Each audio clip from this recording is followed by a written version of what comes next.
everyone. My name is Nyemade, and I am the Chief Content Officer for AllGo. We are a review app designed with plus-size people in mind.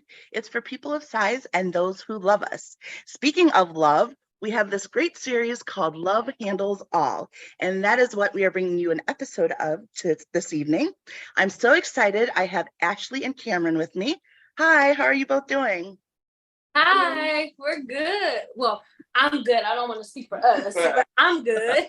Good. Thank you so much for joining me.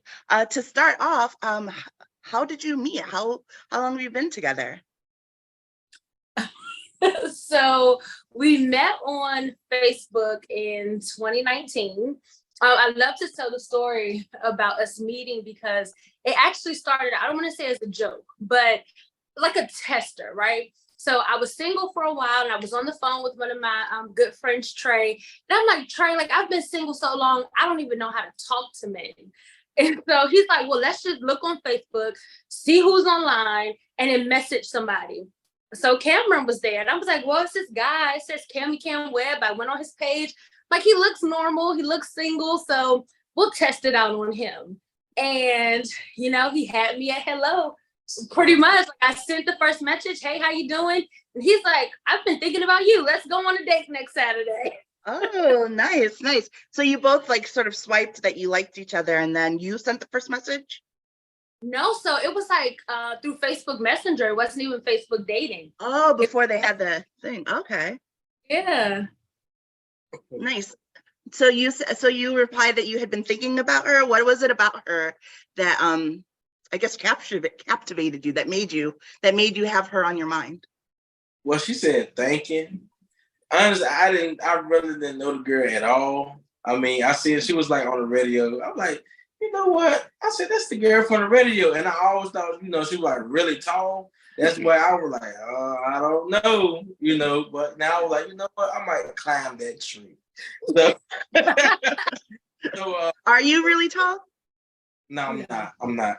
I'm not tall. I think my radio co-host that I hosted the show with, he's like a shorter guy. So standing next to him, I just look taller than what I actually am.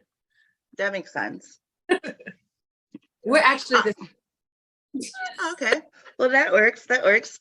So what was your first date like? Well, I took her we went to the movies. Mm-hmm. I took her to the movies in Greensville, North Carolina, and we went to, what was the name of that burger place? Red Robin. Red Robin. Mm. Oh, you're not going to give all the details. Okay. Are there more details? You can share your amongst friends. Yes, you can. Okay. So Cameron's just like, he's the best, right? He's like a Southern gentleman. And of course, like being raised with like Southern parents, the guy takes the woman on the date, picks her up and all of these things. And so Cameron was like, hey, you can park in my house and I'll drive. Mind you, this was in June. So it was hot outside and I'm a big girl. I need some air conditioner. So we pulled off. He had the windows rolled down. I'm like, okay, maybe the air has to warm up. Well, we got about 30 minutes on the highway, and I'm like, Cameron, where's the air conditioner? He's like, oh yeah, it's out of order right now. But I'm like, oh no, I drove my car. I am hot. But overall, it was a great first date, obviously, because here you are. How long did you say you've been together? Or did you say? Like 3 years. 3 years? 3 years, yeah. 3 years, but it was kind of a little off and on. So yeah, we broke up like right before the pandemic, and we got back together like the beginning of 2021. So 2 years now, consistently 2 years. Yeah, that pandemic put a wrench in a lot of plans. So with dating, have you always, like, what's your dating history been like? Like, have you had an easy time dating? Has it been harder for you? What is it like? It's been a lot of up and downs for me. Sometimes, I think weight plays an issue. And I think no matter how confident you are, weight is a factor, especially with the guys that you would consider your type. And I was finding that a lot of guys that were my type would want to date me, but we would have to date like in private. A lot of, oh, I'm going to cook dinner, or you cook dinner, or we can go on a date, but let's wait until we travel together to Atlanta, or let's go far to go on a date, instead of dating like at home and in public. Or it's like, don't post me on social media. Like, I don't post people on social media. And I realized like my value was so much more than that. And once I took that power back, like, no, I'm not gonna let anyone love me in private. You have to love me out loud. I think it's when things started to change and turn around. And so even I said before, like, I was single for a long period of time before I met Cameron. That was one of the standards when I met Cameron. Like, if I date this guy, it has to be out loud. And for him to initiate that first date, and it was in public. He lives in North Carolina. So him wanting to take me to Greenville, I'm like, well, that's a place that's public for him. You know, he's not like, let's go hide and go to DC for a date. Like, no, he wants to date me at home. And so that really stood out to me with my first date experience with you, Dave. I don't even know if I ever told you that before. No, and that's great that you made that decision for yourself to be loved out loud, because we do see that a lot of times, especially with, you know, larger bodies, the secret girlfriend, the hidden secret, you know, like they like it, but not, you know, out loud, right? So I think it's great that you made the decision to only accept people who would treat you at the level of your worth. Yeah, absolutely. What was your dating history like, Cameron? My dating history, I mean, well, I always date women out loud. You know, I always took them places, whatever, and you know, I get a little nervous sometimes, you know, but at the end of the day, I try to show them a great time. So when I met Ashley, you were ready. Yeah. Well, she's gorgeous. Have you always dated, like, do you have a type? Have you dated plus size or dated all across the board? Honestly, I always dated, I don't have a type, but I always dated plus size women. You know, and yeah, I always dated plus size women. Always did. So. And you mentioned always dating out loud, which I think is even more, not that I want to say it's impressive, but it's great that you did that even while dating plus size women, because as we mentioned, a lot of times men want to hide us. Did you ever feel any like hesitancy with like bringing bigger girlfriends around your friends, your family, things like that? No. No. Honestly, because my family, like my mom and my aunts and grandmothers, you know, they were plus size women also. They were plus size women. And I grew up around that. So I would say this, I say this all the time. When I was a little boy, I always told my mom, I don't want to date no. I always said big girl. So she was like, oh, okay, you say that now. She said, now you're gonna end up day one. I'm like, okay. And then here I am. You're married one. Yep. So you mentioned that you guys went to like a Ruby Tuesdays on your first date. How has dating been for you as far as like going out and about, finding places? You know, as I mentioned earlier, we're a plus size review app, so we always want to know like what's accessible, what's not accessible, because we find sometimes it's hard. Places have things that aren't necessarily made for people with larger bodies, and finding those locations to go have fun can sometimes be difficult. Yeah, so it's interesting. So we really haven't come across a major issue when it comes to us like having date nights, because date nights are essential for me. Like, we have to have one at least once a week.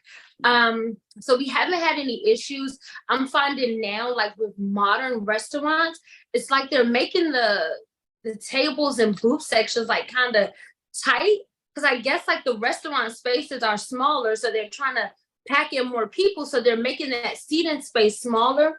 And I think one of the biggest accommodations we look for now, like the restaurant has to have a table option versus just a booth, unless like the table is movable where we can move it so I can have more space. Agree, disagree? Yeah, I agree with that. No, this makes sense. What's your favorite date thing to do? You go first. I like to do everything, really. I mean, Yeah, me too. Kind of anything. yeah. I think our biggest thing we like to do together is travel. Mm. But at home things, like our dates, we take it seriously. So like last night we had a date night and we just went for a walk. And then one night we did like a paint and sip at home. So it was just a spectrum of dates for us. So I kind of like everything too, as long as we're spending that intimate time together. Yeah, and I think that that's so important that you make that time, whether it's going out or staying home, but make that time to really connect with each other. Yeah. Now, I love your love, and I don't mean to cause any fights, but I always have to throw this question in there and ask you guys.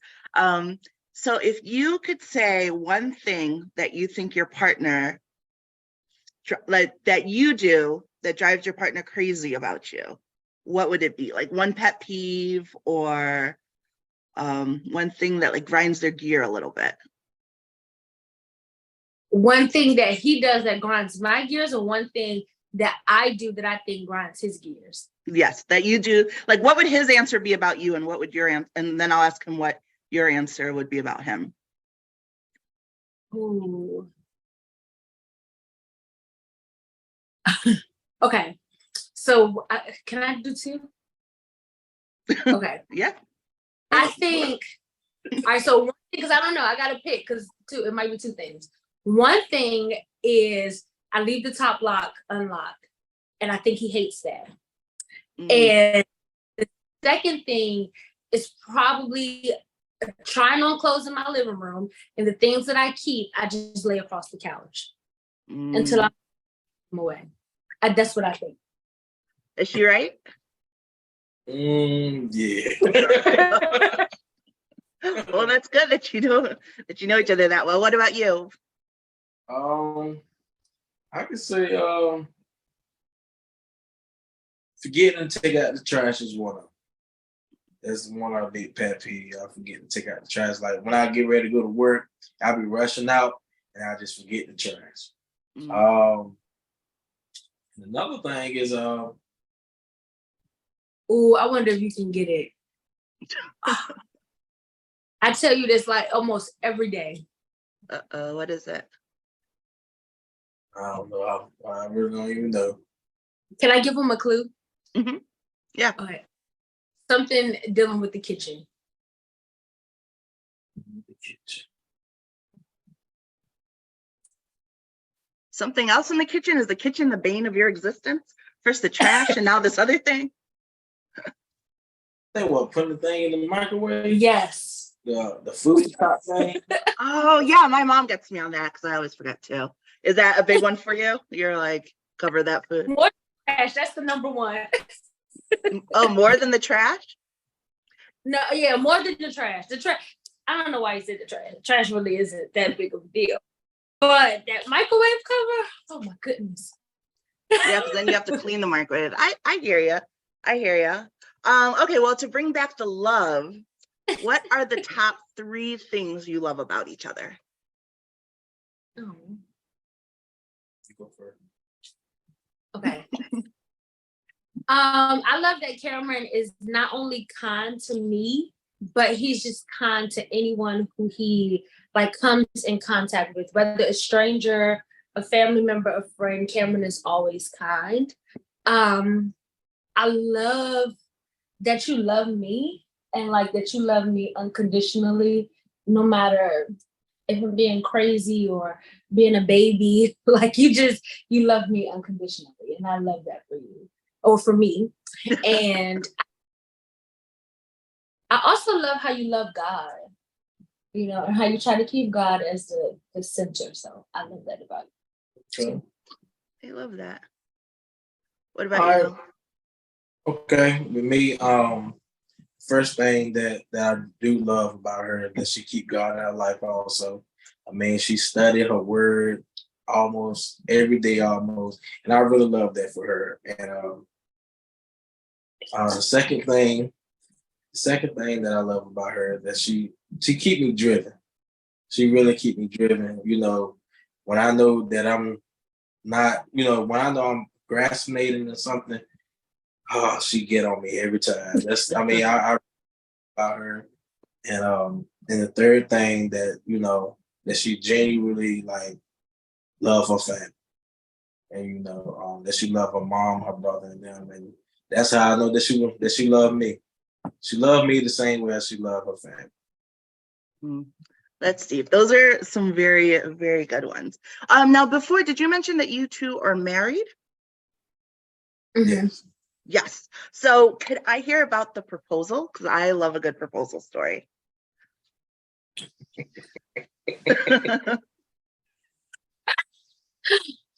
Okay, so it all started back when. No, I'm kidding. So I really thought Cameron was gonna propose to me on my birthday. I mean, I kind of bought a better dress than what I was originally gonna wear. I invited extra people to my dinner because I knew Cameron was gonna propose on my birthday. Cameron didn't propose on my birthday. Cameron, did you know she was expecting one? Yes, that's why I didn't do it. Oh, okay. Okay. All right. Oh, and I was upset. I was just heartbroken. I just want her to be surprised naturally. You know what I'm saying? I don't want to be like, oh, thank you. I really do. You won't do this. I don't want that. So what actually happened, so our birthdays are like a couple of days apart. So he actually proposed to me at his birthday dinner. So yeah, it was actually better because it was our immediate family and friends. Both our families were there. My mom, my brother. I think it was just my mom and my brother then. And then his immediate family, my best friend and her husband, and then my other friend was in labor and she was on FaceTime. And I knew something was on because my other friend had FaceTimed her, and I'm like, what's happening? Because why? Because they aren't friends. Yeah. So I was like, he FaceTimed her. And you know, it was the proposal. Yeah. Now, you said your birthdays were close together though, and that you were heartbroken that you didn't get the other proposal. So like, were you guys good by the time you went into his birthday, or were you still like a little salty? I think I was good by then. Yeah, it was good. Yeah. We were good. Okay, that's good. How was it planning the wedding post-COVID? Or in the middle of COVID? I don't know when COVID officially ended. In my mind, I guess it ended last year. I don't know when the official end of it was. I didn't hear your question. I think he was saying something else, but I didn't hear. What were you saying? No, what were you saying? I forgot what I said. Oh, okay. You can go ahead with your next question. I was just asking what it was like planning a wedding in this COVID era. I don't know. So we're getting married on a cruise. Our ceremony is on a cruise. So it kind of changed some of the things that we wanted to do because I really wanted to have it like at the destination. But because of COVID, and even still like with cruise weddings, there's still some COVID restrictions. Like there's a certain amount of people that can come. And I think that number was 25. If you want to have it like on land at the destination. And I'm like, 25, we already have 15 people booked. So there's only 10 more people that can come. Like, no, I don't know. Yeah. That was pretty much like the only thing that changed or that hindered our wedding ceremony plans during COVID. But we had already planned to just go to the Justice of the Peace and get married. And that's kind of what we did. I mean, we were engaged less than a year. We got married. And our ceremony was summer. Yeah. Well, I'm so glad that you two have found each other and that you have found love. A question I always like to sort of wrap up with and end with everyone is to find out what you would tell your younger self, your 18-year-old self, because, you know, a lot of times looking ahead at love in the future, especially not seeing it anywhere for people who look like us, it can be hard. So if you could tell your 18-year-old selves something about love in the future, what would it be? Oh, you go first.